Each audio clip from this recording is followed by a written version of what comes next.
ಎಲ್ಲರಿಗೂ ನಮಸ್ಕಾರ. ಈಗ ನೀವು ನೋಡ್ತಾ ಇರೋದು ಬೆಳಗಾವಿ ಜಿಲ್ಲೆ ಸವದತ್ತಿ ತಾಲೂಕಿನ ಸುಕ್ಷೇತ್ರ ಸಿರಸಂಗಿ ಗ್ರಾಮದ ಕಾಳಿಕಾಂಬಾ ದೇವಸ್ಥಾನ.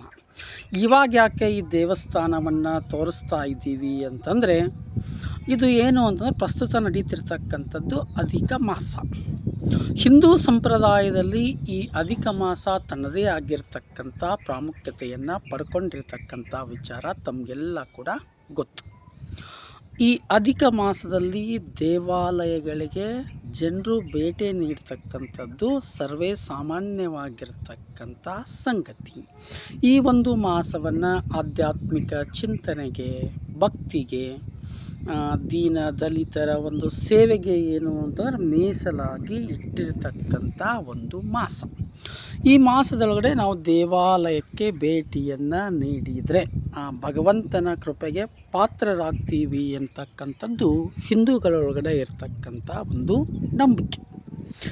ಆ ಒಂದು ನಂಬಿಕೆಯ ಆಧಾರದ ಮೇಲೆ ಈ ಪವಿತ್ರವಾಗಿರ್ತಕ್ಕಂಥ ಅಧಿಕ ಮಾಸದಲ್ಲಿ ನಿಮಗೆಲ್ಲ ಇವತ್ತು ಸಿರಸಂಗಿಯ ಶ್ರೀ ಕಾಳಿಕಾಂಬೆಯ ದರ್ಶನವನ್ನು ಮಾಡಿಸ್ಬೇಕು ಅಂತಕ್ಕಂಥದ್ದು ನಮ್ಮ ವಿಚಾರ.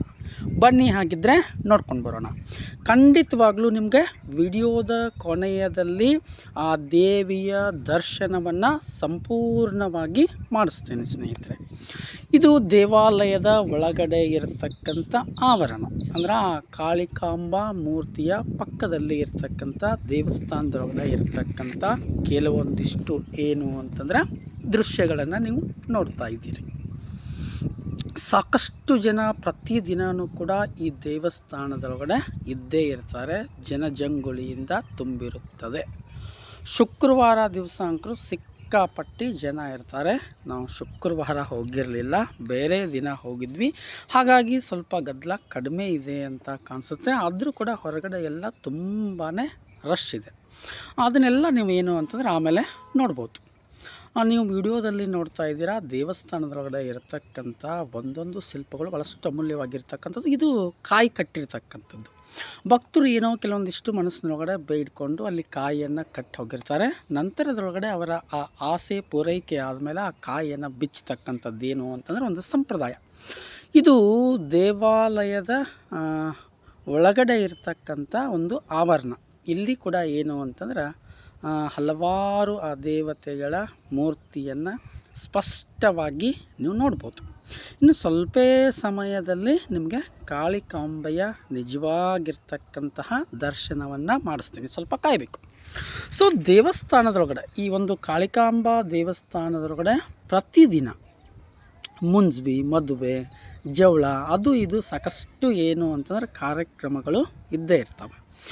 ಮೊನ್ನೆ ನಾವು ದೇವಸ್ಥಾನಕ್ಕೆ ಭೇಟಿ ನೀಡಿರ್ತಕ್ಕಂಥ ಸಂದರ್ಭದಲ್ಲಿ ಹಲವಾರು ಕಾರ್ಯಕ್ರಮಗಳು ಇದ್ವು.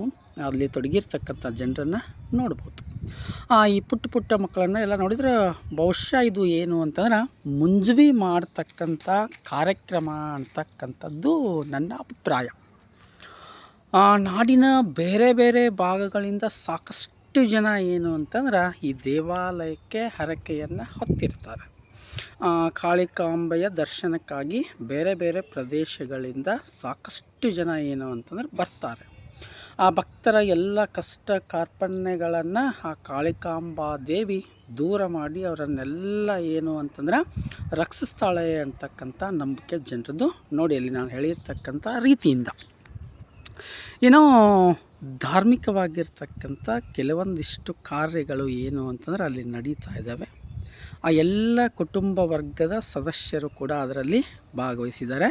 ಒಂದು ಕಡೆಗೆ ಮುಂಜವಿ ಶಾಸ್ತ್ರ ಅಂತಕ್ಕಂಥದ್ದು ನಡೀತಾ ಇದೆ. ಆ ಸಣ್ಣ ಮಕ್ಕಳನ್ನೆಲ್ಲ ಕೂರಿಸಿರ್ತಕ್ಕಂಥದ್ದನ್ನು ನೋಡಿದರೆ ಖಂಡಿತವಾಗ್ಲೂ ಇದು ಏನು ಅಂತಂದ್ರೆ ಮುಂಜವಿ ಅಂತ ಹೇಳಬೇಕು. ನಾವೀಗ ಆ ಕಾಳಿಕಾಂಬಾ ಗುಡಿಯ ಗರ್ಭಗುಡಿಯ ಪಕ್ಕದಲ್ಲಿನೇ ಇರೋದು. ಇನ್ನು ಕೆಲವೇ ಕ್ಷಣಗಳೊಳಗಡೆ ಏನು ಅಂತಂದ್ರೆ ನಿಮ್ಗೆ ಆ ದೇವಿಯ ದರ್ಶನವನ್ನು ಖಂಡಿತವಾಗ್ಲೂ ಮಾಡಿಸ್ತೀನಿ. ಅಲ್ಲಿ ಒಳಗಡೆ ಎಲ್ಲ ವಿಡಿಯೋ ಮಾಡಲಿಕ್ಕೆ ಪರ್ಮಿಷನ್ ಇಲ್ಲ.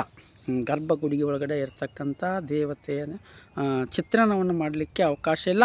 ಆದರೂ ಕೂಡ ನಾವು ಕಷ್ಟಪಟ್ಟು ಅವ್ರು ಎಲ್ಲರ ಕಣ್ಣು ತಪ್ಪಿಸಿ ಖಂಡಿತವಾಗ್ಲೂ ಆ ದೇವಿಯ ದರ್ಶನವನ್ನು ಎಲ್ಲರಿಗೂ ಮಾಡಿಸ್ಲೇಬೇಕು ಅಂತಕ್ಕಂಥ ಉದ್ದೇಶದಿಂದ ವಿಡಿಯೋ ಮಾಡೇ ಬಿಟ್ಟಿದ್ದೀನಿ.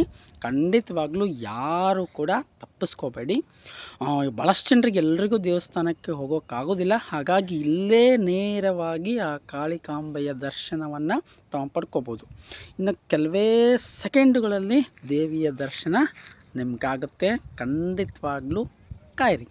ನೋಡಿ, ಈಗ ಖಂಡಿತವಾಗ್ಲೂ ನೀವು ನೋಡ್ತಾ ಇರೋದು ಸಾಕ್ಷಾತ್ ಕಾಳಿಕಾಂಬಾ ದೇವಿ ಇದೆ. ನಾನು ಹೇಳಿಲ್ಲ ಸ್ನೇಹಿತರೆ, ಖಂಡಿತವಾಗ್ಲೂ ನಿಮ್ಗೆ ದರ್ಶನವನ್ನು ಮಾಡಿಸ್ತೀನಿ ಅಂತ ಹೇಳಿದ್ದೆ. ಆ ಕಾಳಿಕಾಂಬೆಯ ದರ್ಶನವನ್ನು ಮಾಡಿಸಿದ್ದೀನಿ. ಯಾರ್ಯಾರು ವಿಡಿಯೋ ಇಷ್ಟ ಆಯಿತು ಒಂದು ಲೈಕ್ ಮಾಡಿ, ಹಾಗೆ ಜೈ ಕಾಳಿಕಾಂಬೆ ಅಂತ ಒಂದು ಕಮೆಂಟ್ ಮಾಡಿ. ಅದೇ ರೀತಿ ಕನ್ನಡಿಗ ಹನುಮಂತಗೌಡ್ರು ಯೂಟ್ಯೂಬ್ ಚಾನಲನ್ನು ಸಬ್ಸ್ಕ್ರೈಬ್ ಮಾಡಿ. ಎಲ್ಲರಿಗೂ ಕೂಡ ಧನ್ಯವಾದ.